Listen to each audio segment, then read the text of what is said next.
let's go ahead and we'll let others catch up as they come in. And let us start with talking about a topic that I'm sure must interest as well as be relevant to a lot of individuals amongst us.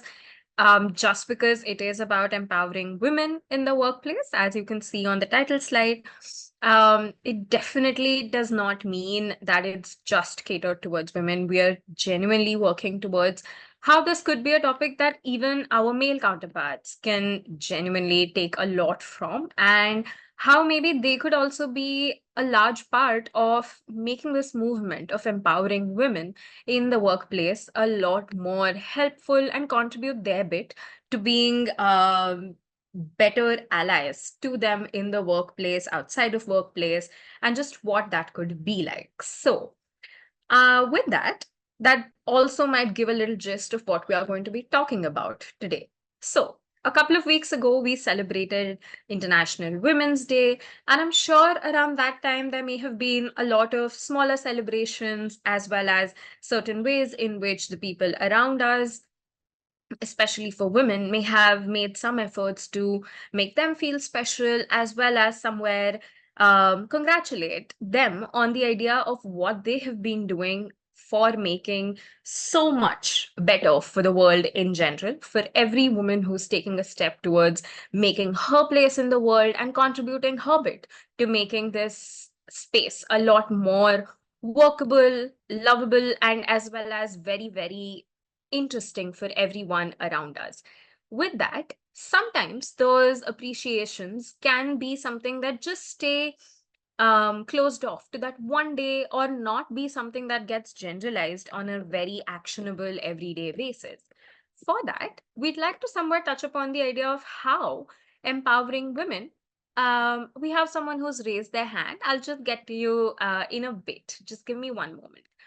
So, maybe with that, we would love to take up this topic to somewhere talk about how empowering women in the workplace can be a great, great opportunity for everyone to benefit, and what would be the best ways in which this may be contributive to everyone involved. Now, why is this important?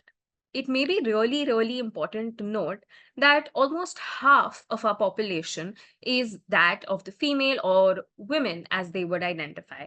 And to genuinely target half the population and overcoming a lot of obstacles that because on the basis of their gender they may be facing, especially in a very consistent part of our life, that is the workplace, there may be a lot to be still left to be done in these areas because that disparity has been over the years researched and been spoken about quite a bit.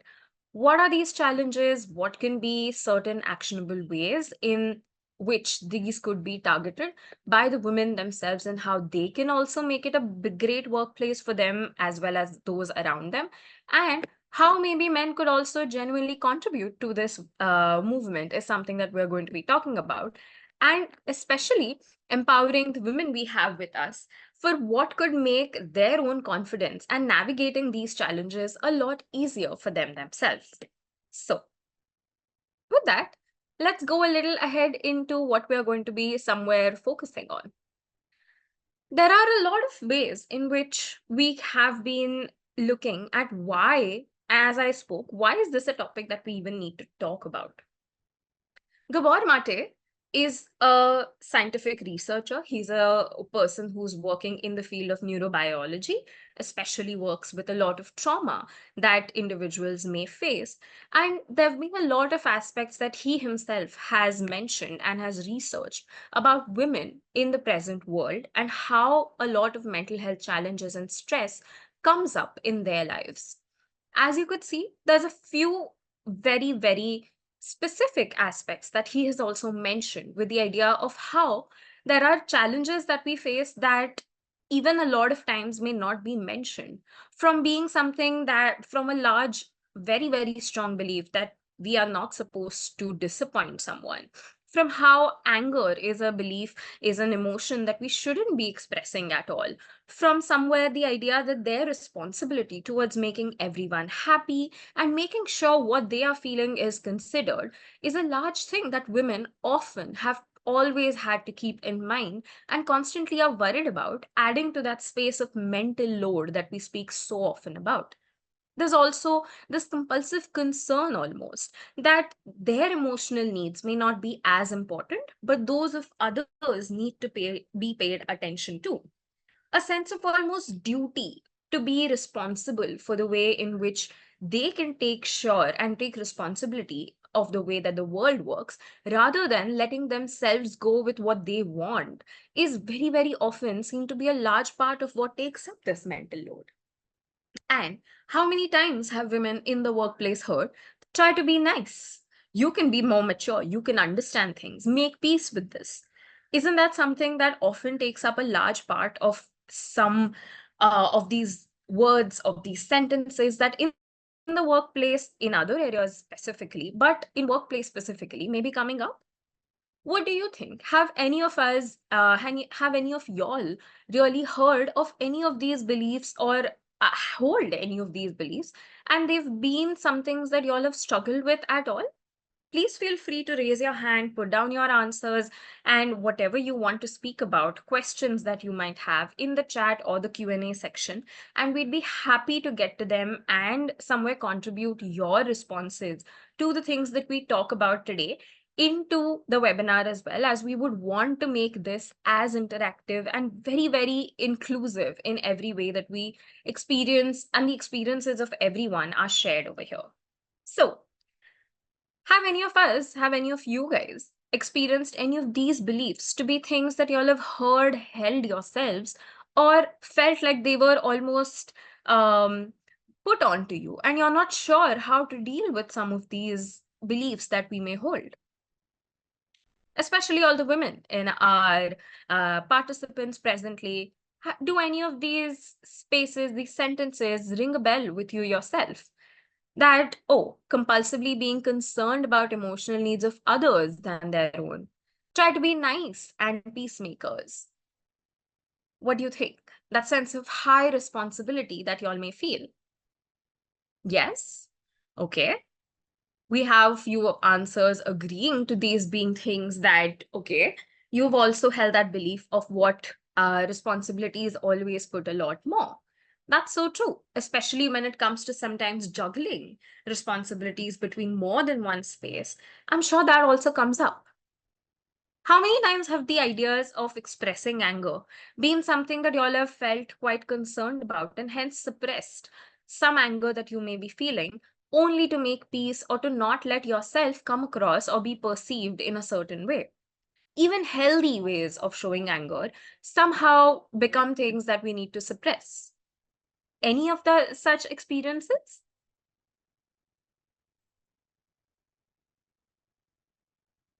Yes. Okay. We have someone who just a moment. Okay. So all of these are rather beliefs or just thoughts that we may have taken up, but they identify as things that we'd call as fatal beliefs or limiting beliefs. In a very patriarchal society where women get cultured and programmed almost to think about these as the necessary truths that they have to adhere to, it can become such that our experience gets limited and becomes very, very sometimes cumbersome to take up, especially when these become conditions that we need to then adhere to in order to make space for ourselves. Be the caregiver, be the peacemaker, being someone who doesn't get angry and is always able to be the mature one, or the one who understands things and doesn't maybe make a big deal out of things. Aren't these things that sometimes can be very, very limiting? Hence, they're very, very fatal in the way that they reduce the scope of growth for ourselves. And they can sometimes also be aspects that make us undermine and undervalue our own self in especially a place like the workplace. As we understand that, maybe there's space to be able to see what are some of the ways in which workplace is affected and how are women in the workplace really affected by these beliefs that may be coming in. It's been observed that at the present pace of change, with of course we can't deny that change has been happening. There's nothing to deny that how in a patriarchal society how women were viewed around 50 years ago is quite different now. There have been a lot of steps being taken, a lot, the International Women's Day being one of the major ways in which a lot of focus into the betterment and growth of women has been taken into focus. But at the present pace of change that is taking place, do you all have any idea how long it will take for there to be an equal number of male and female CEOs in the Fortune 500 companies? It's a very, very astounding statistic that comes up in research. Any ideas, any answers? Have you all considered how long there would be? How many, when I ask you, can you name a couple of female CEOs in Fortune 500 companies? How many females can you name and how many males would you be able to name? Visibility is somewhere quite low, isn't it? That's because at the present place, right now, there's only 8% of women in the space of a CEO for a Fortune 500 company. With this year pace, it would take around 250 more years for there to be an equality in the number of CEOs that we would see. Doesn't this statistic sound very, very surprising when we look into the idea of how many, when we see an almost equal division of genders overall, with the number of males and females in the workplace or in the world at present in the population, for there to be such a large discrepancy in the people who are in leadership positions, who are also taking up the roles of taking a strong leadership stance in the kind of industries that we are in, doesn't that be show some kind of discrepancy that genuinely needs work? 250 years is a long time, and that's how long it would take to bridge this gap between these leadership positions that presently men and women may be seeing. What are some of these challenges, though, that make this journey so difficult for the women to come up with? There's definite issues of gender biases and stereotyping. Would you say that there are any ways in which you've ever felt that, on the basis of you being a female or a woman, there are times when certain opportunities are not given as much preference to for females as they would be for males? I'm sure there are biases that we face every day in the workplace where certain gender roles get very, very difficult to beat. A stereotype of how a person may be just on the basis of their gender takes up a large chunk of what makes opportunities less available for women. Unequal pay. We've been talking so often about how there's a large gap in between where the same position is being held by a man and a woman, and the pay gap between that is so discrepant that it's very difficult to bridge it. Similarly, as we were talking about how long it would take for that pay gap to be bridged, for that gap between the number of CEOs to be bridged, the unequal pay gap is going to take just as long to be bridged as well with the present pace that we are going. A phenomenon of glass ceiling, where till a particular place, women are allowed to be going ahead and climbing the ladder just equally, possibly. Or even if they are facing a number of challenges, they're putting in double the effort to reach till those. But that acts as a glass ceiling, and post that, they may not be able to scale greater heights just because of certain specific obstacles that are put into place where they are not allowed to go further than that. Even if they are qualified, they have every skill required, a glass ceiling can be so frustrating to deal with, where it seems like a cage that you can possibly look out of, but you can't scale it further. You can't go ahead of it. About how women would do as leaders, stereotypes about it, that is a large way in which even when they want to somewhere be leaders and they become leaders, whether their leadership style is one that is going to be workable, that's going to profit and help the company, is sometimes just taken on over as a stereotype and not being seen for what it actually is. If assertiveness is something that even females or women are about to showcase, that's also taken up with a lot of scrutiny and almost always seen as something that is often taken in offense. a lot of difficulty in accessing mentorship programs, the same kind of resources, that maybe networking challenges even, that their male counterparts may be able to easily get availed for. Females and women in the workplace are having a tougher time getting access to the same of them. Also, when a large part of their life is always seen from the space that home and work are two different aspects of their life, that responsibility management is given a lot more scope to the women in the house as well. It's difficult to always then keep harmony between the two when their male counterparts may sometimes have a difficult time sharing that responsibility. Some of these challenges make scaling that leadership ladder a lot tougher for women and females in the workplace than it may for their male counterparts. And as we said, sometimes even if they are able to scale, after a point it's paused just because of stereotypes and biases. Addressing these challenges requires, of course, work by the individual, as well as at a very large scale in a collective stance, also requires a lot of work. Would anyone like to share what may be difficulties or challenges, apart from or in the form of these specific challenges that we have spoken of as well? What are certain challenges that you all have been facing at the workplace? Any experiences, any incidents, any specific examples you all might like to give? How have these shown up in your everyday life, in your work life specifically?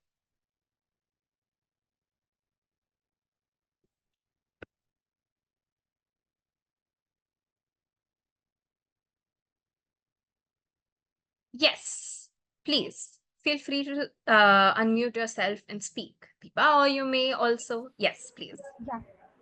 Hi, Malika. Yeah.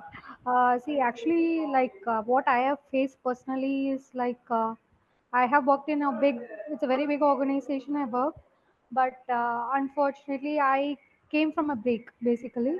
So they were not flexible enough that time to help me to come from that break and give proper training and all. There was not much time for me Yeah, to um, give some freedom, I'll say, yeah, to get adjusted to that environment, new work environment, leaving my priorities.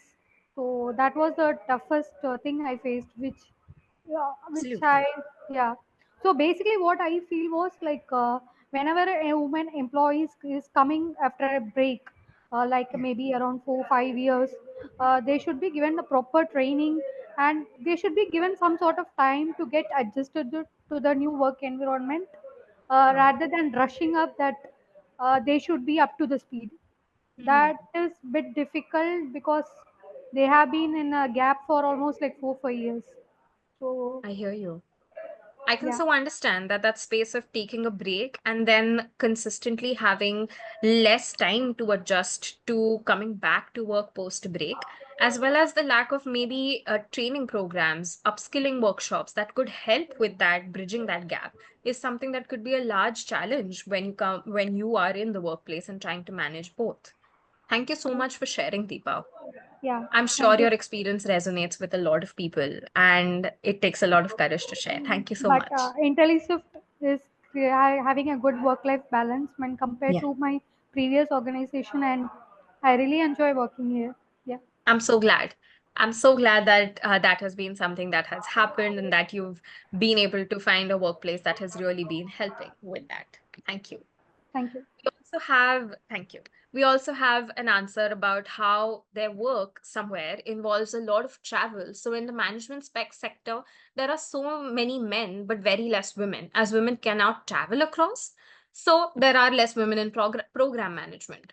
Now, I'm unsure whether women cannot, or is it less preferred for women to travel, and hence that is being something that is being taken up.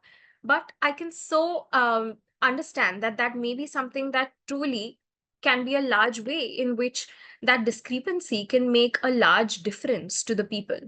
Where some stereotypes, again, that women cannot travel, or that it may add on a sense of difficulty for the organization to keep in mind, that sometimes can be a large way in which that reduces the opportunities that women can get as well. So, Keeping this in mind, why do we even want to really work on this? What are some benefits that can come in? When diversity is encouraged and inclusion is very strongly practiced in an organization, it gives space for a number of different experiences to be heard and also be ones that a lot of benefit can come in for the organization from. When there are multiple perspectives that are being listened to, diverse perspectives that talk about different experiences that, on the basis of certain life situations, can bring up, it also makes the organization or the company themselves very, very diverse in the perspectives that they are considering before putting out their own services or products that they may be talking about. And that could be a large, large way in which having diversity and being inclusive can be so beneficial for every organization. In what way? It can also somewhere help enhance the performance of the organization because there's a lot more a lot better workforce retaining that happens when there's better support given to every individual in the organization, irrespective of their gender, their social economic status, and there's that space of diversity that is being maintained. There's better support that the employees might feel, and that enhances the level of commitment that the employees might also feel to give to the organization. Attrition specifically reduces when this happens, and that improves the organization's performance a lot more. There's so much more employee engagement, inter-employee engagement increases, and that sense of job satisfaction is multitudely beneficial for the people, employees themselves, as well as for the organization as well, because that improves productivity, that improves performance, which in his essence also helps improve revenue for these organizations themselves. Lastly, it plays a large role in also playing out your social responsibility towards the world that we live in, towards the society that we live in.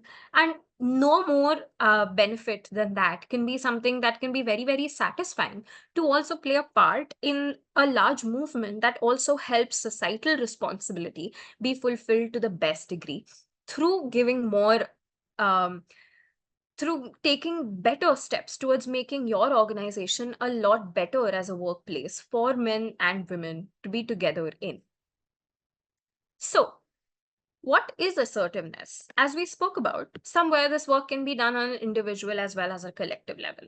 Let's first take up how, in individuals, this can be something that women themselves can also take up as something that they want to start practicing.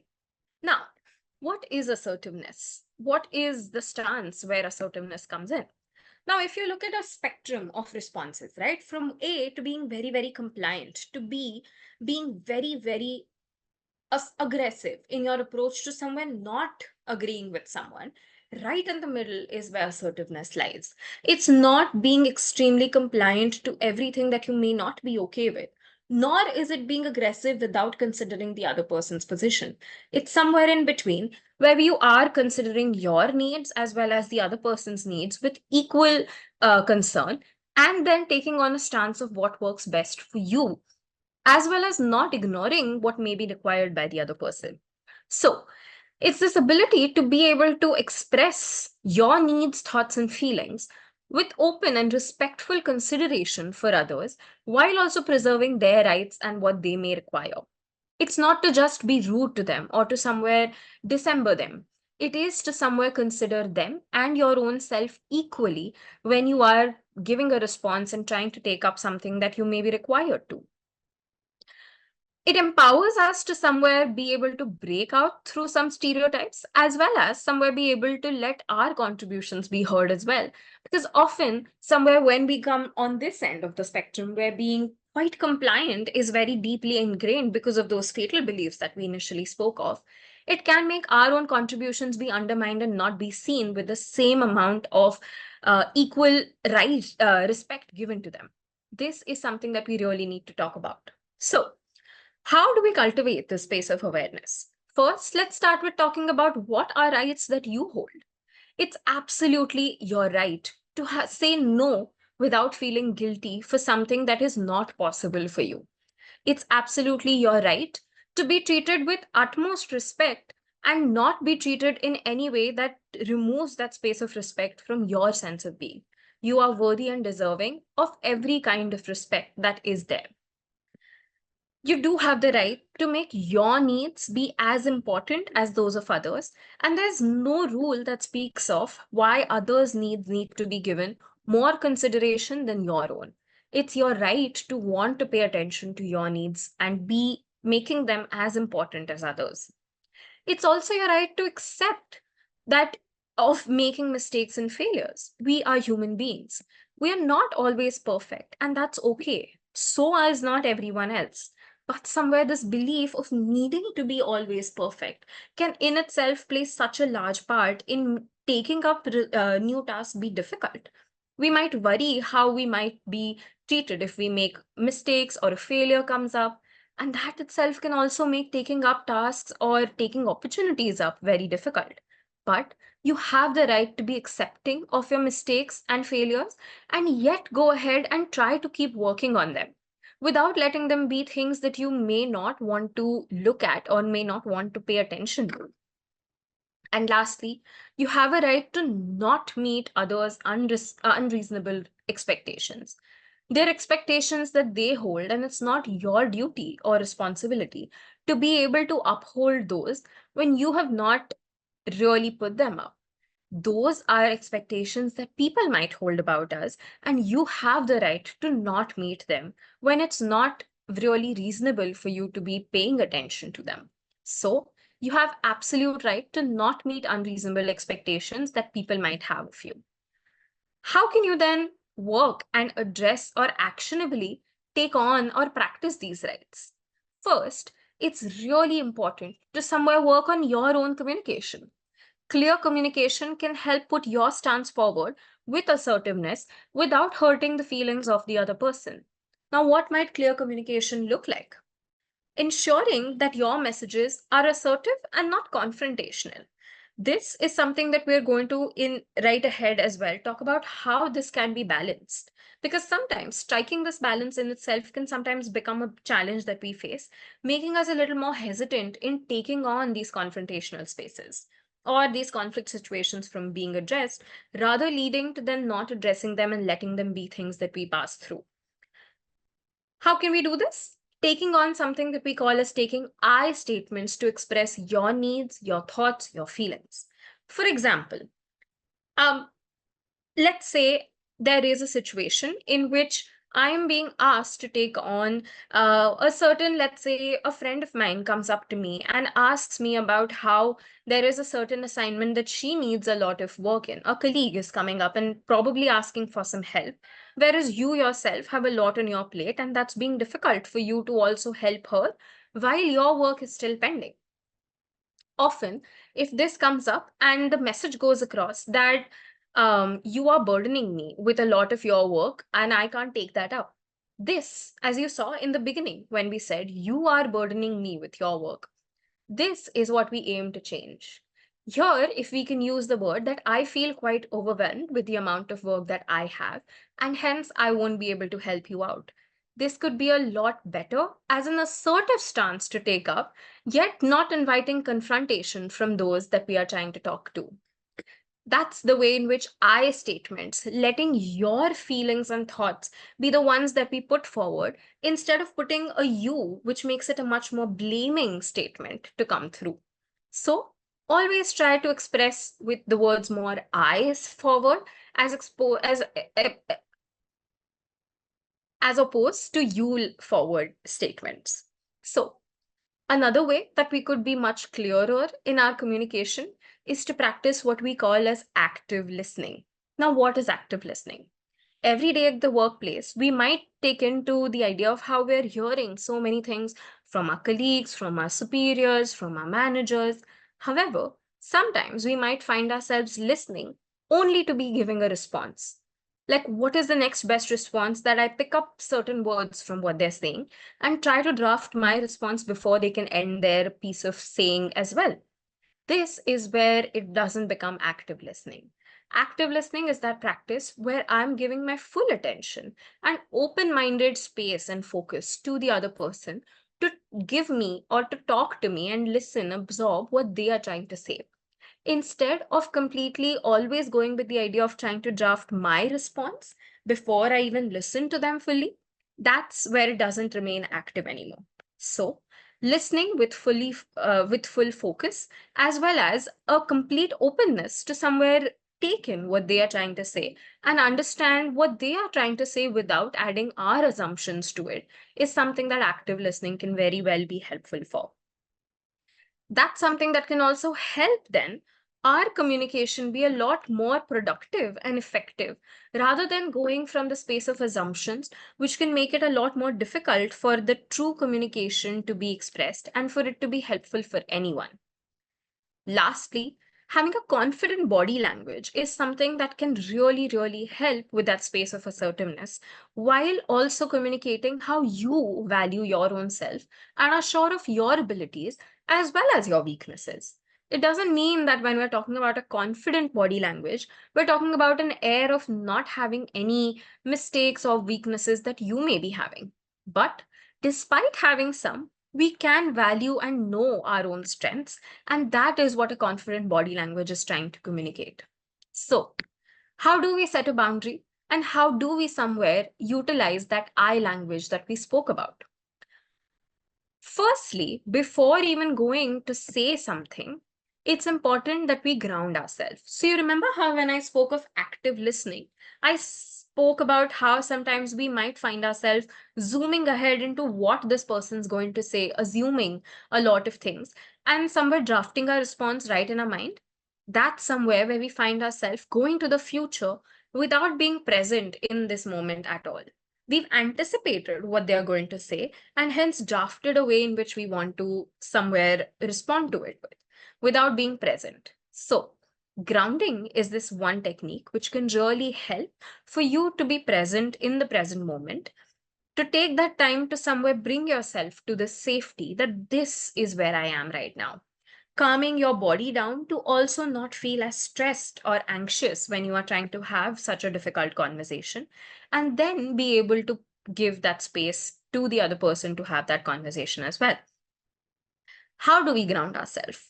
A very easy way to ground yourself is to just take a couple of minutes to have 3 to 4 deep breaths that you can take and then utilize all of your sensory organs.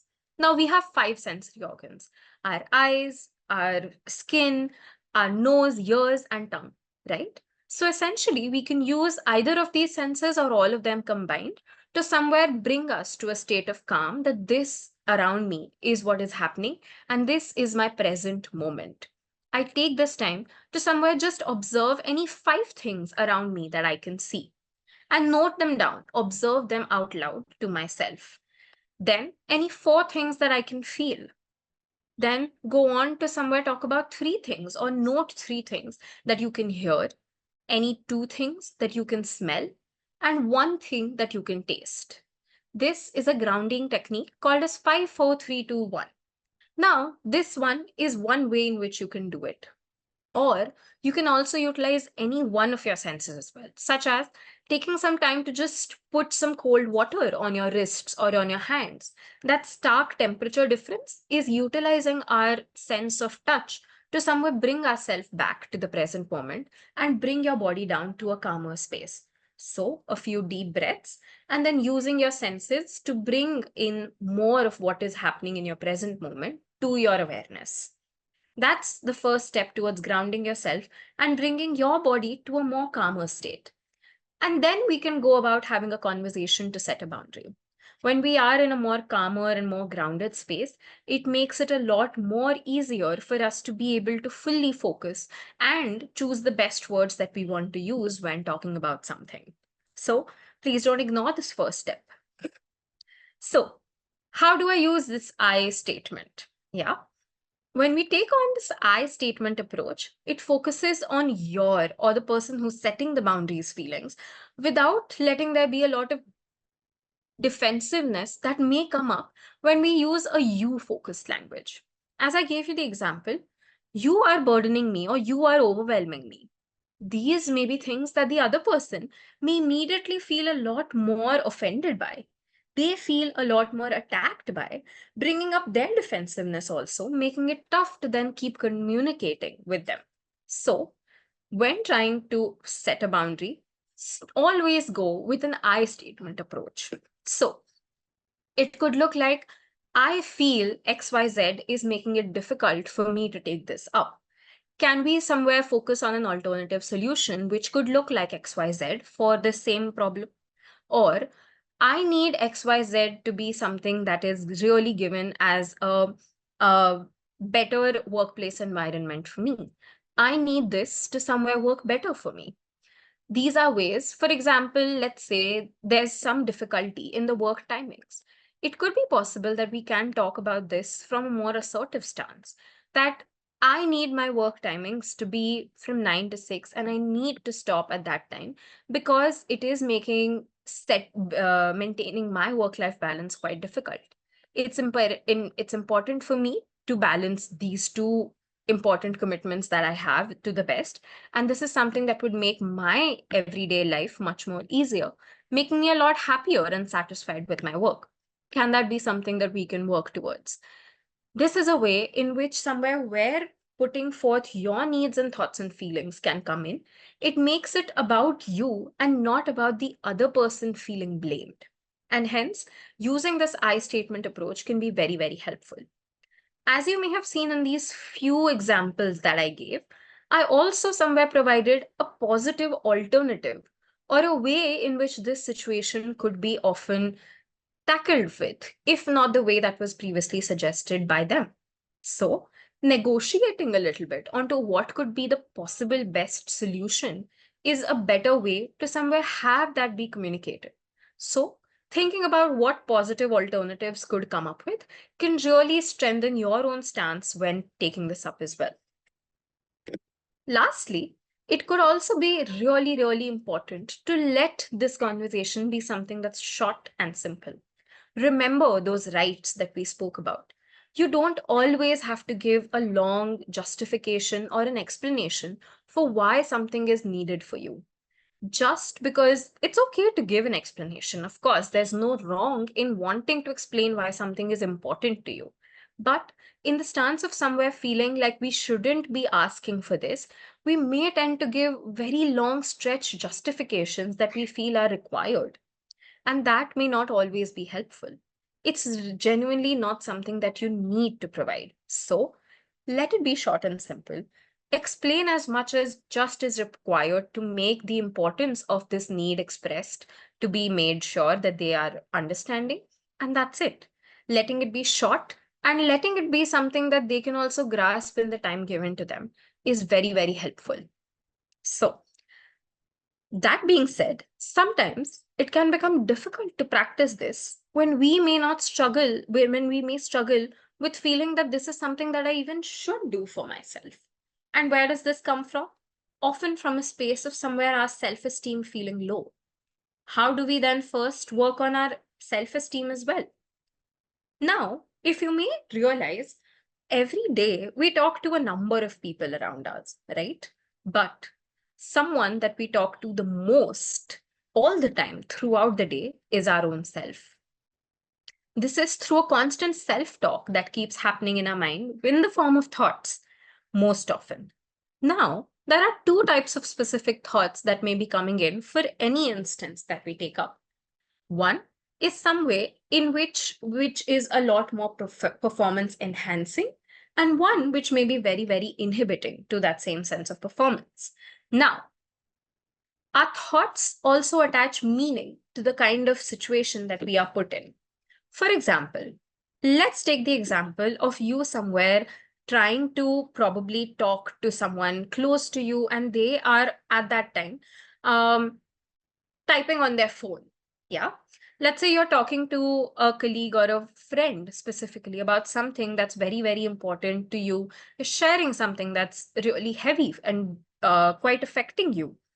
At this time, when you see them talking or just doing something on their phone, there may be two ways in which this situation can mean something to you. One, maybe what can we can call as, oh, do they not think that I'm talking about something that's important, am I so unimportant to them that they don't want to pay attention to me? Or another way to somewhere assign a meaning to this could also be, is there something that she is stressed about as well? Could there be something that she's holding or very busy in, and may it not be a great time for her to somewhere put forth or for her to listen to me? Now, here, what makes one of them, what would you say? Which one of these thoughts is a lot more performance enhancing and a lot more performance inhibiting? The first thought that I said, am I so unimportant to her that she doesn't want to pay attention to what I'm saying? What would you say? Is this inhibiting or enhancing? Anyone?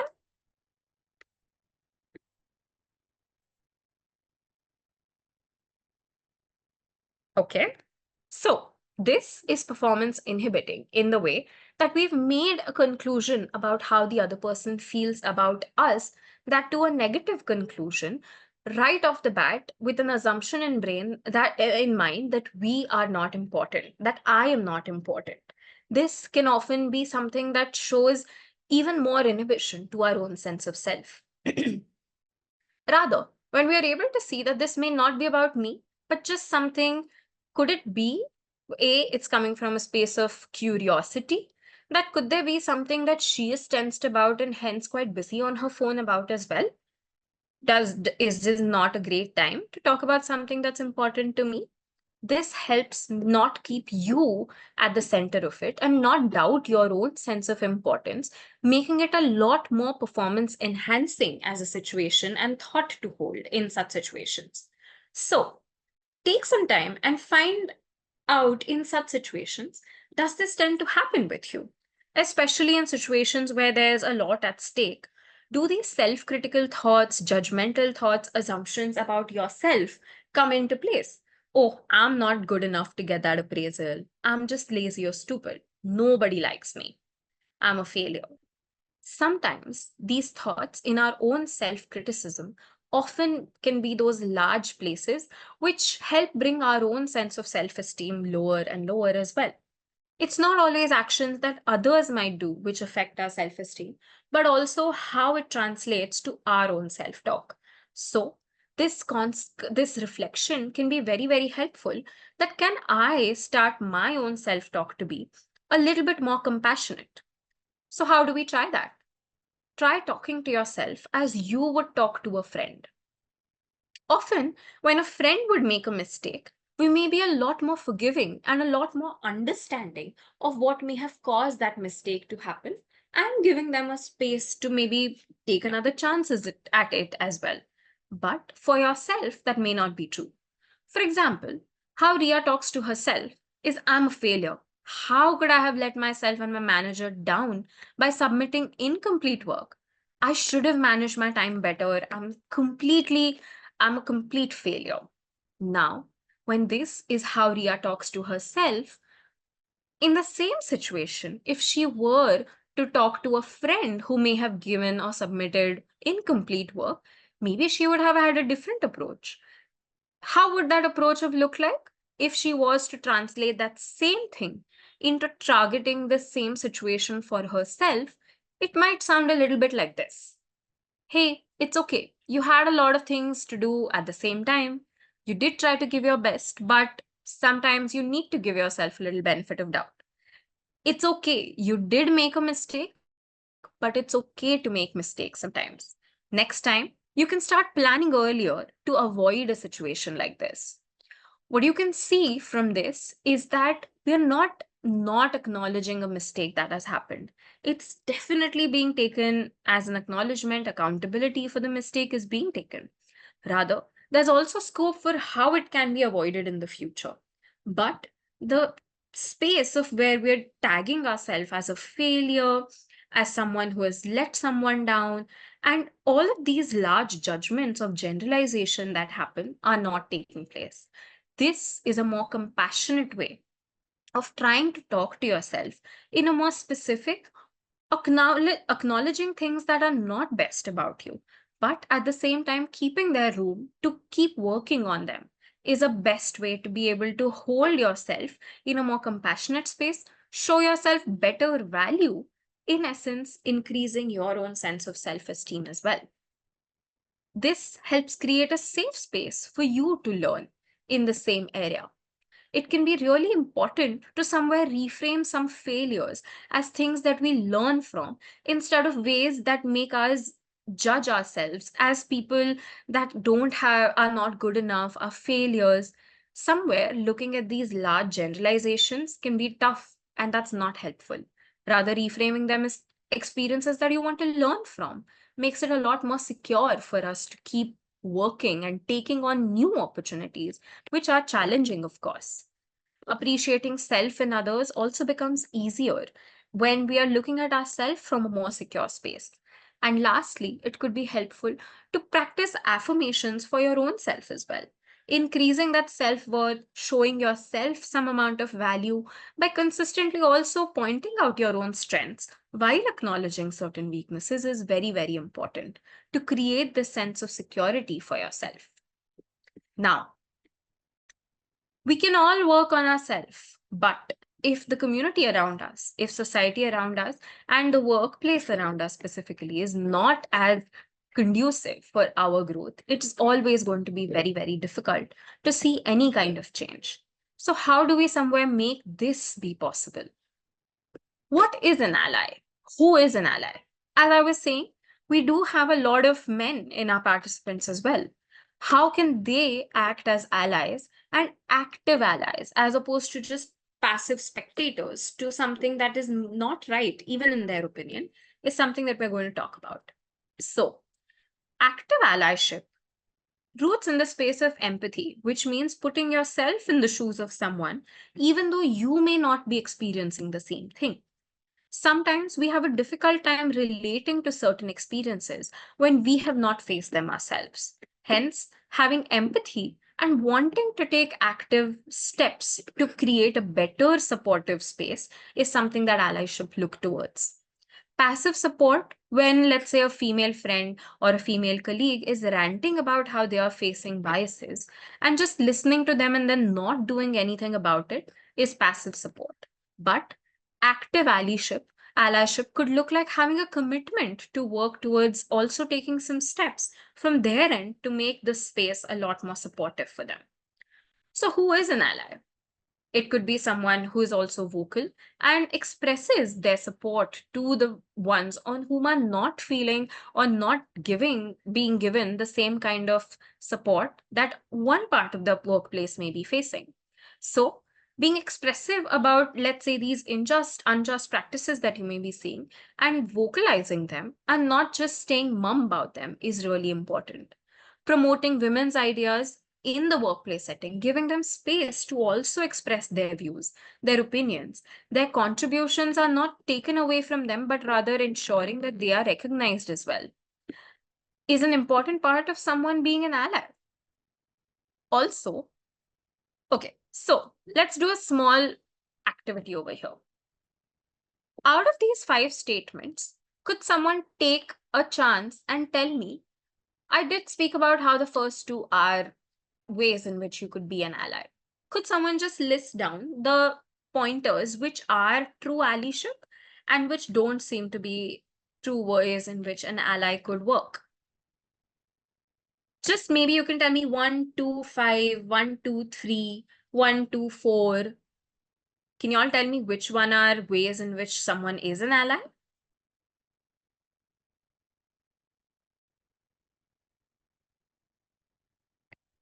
Is ignoring the gender biases in the workplace a way in which an ally could function?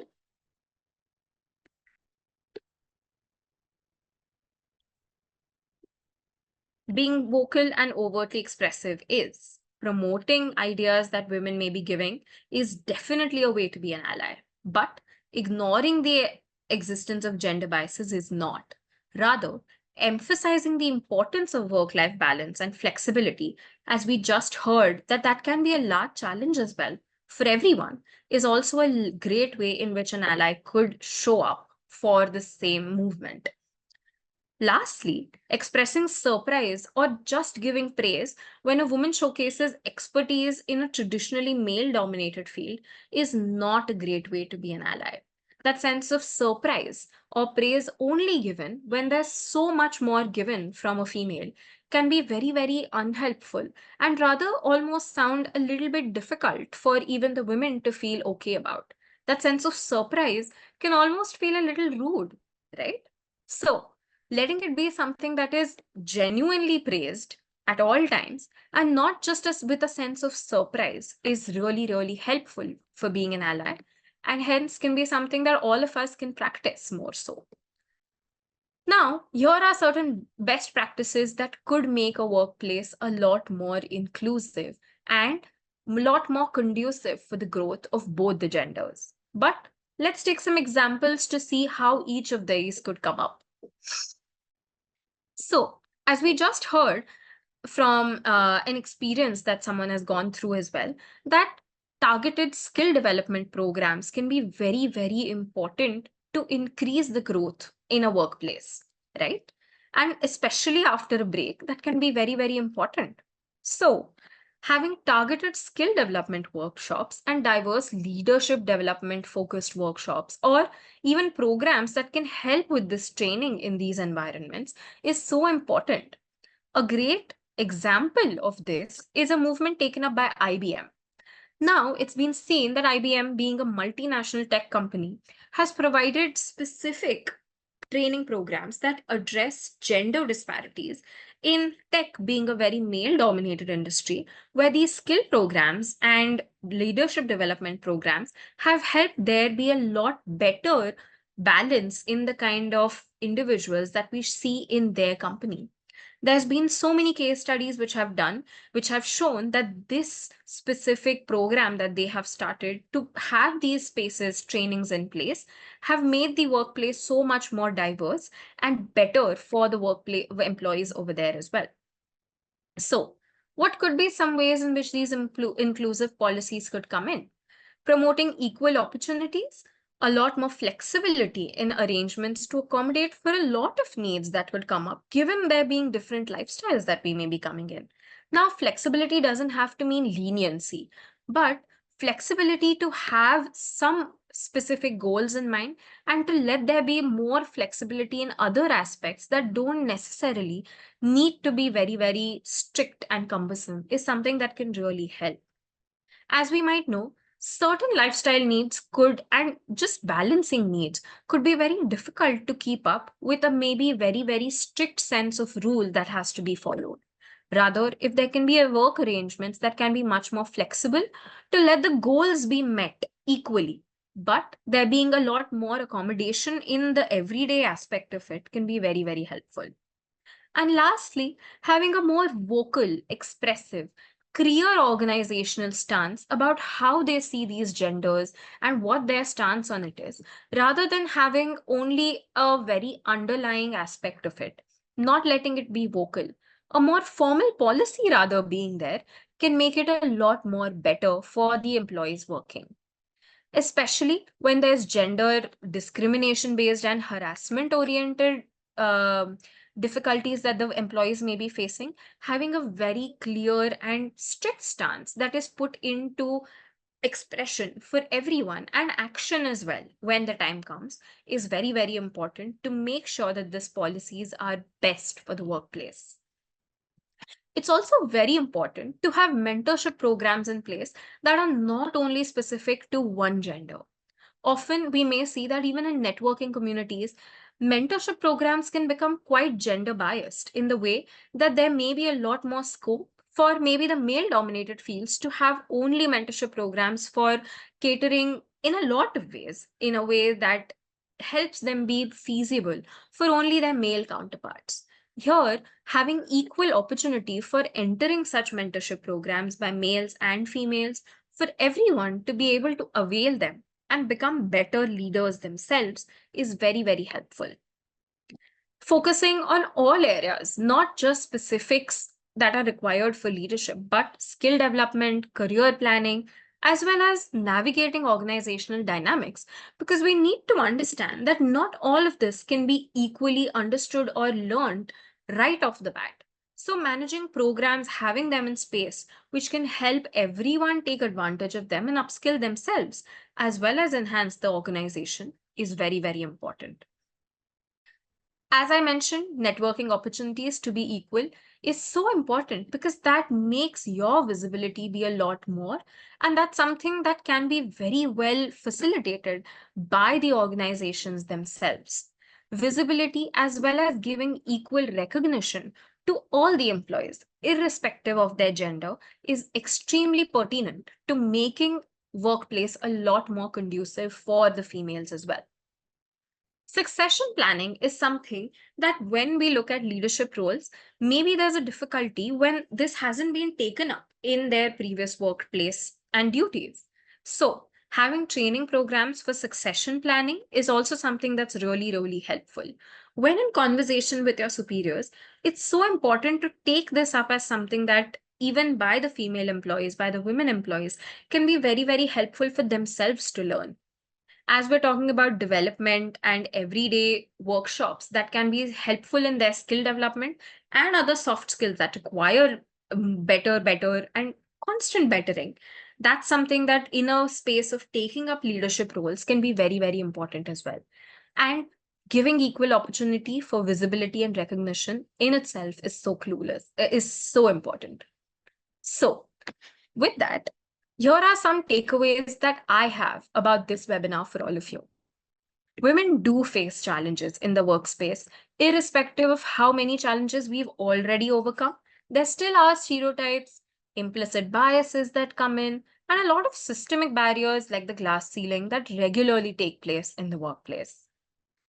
Developing for the women employees themselves a strong sense of self awareness, an assertive space where your own self esteem is confidently being put forth is very, very effective by communicating effectively and letting there be space for no confrontations always, but if needed, taking that space also with a lot more confidence when requiring to navigate these workplace dynamics.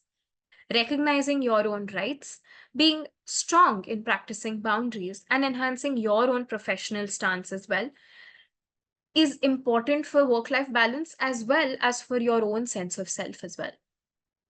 It's also important that let this not be a responsibility that only the women in the workplace have to take up.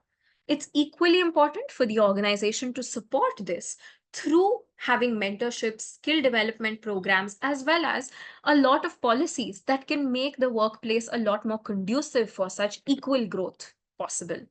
And men in the workplace can be great allies for making this possible.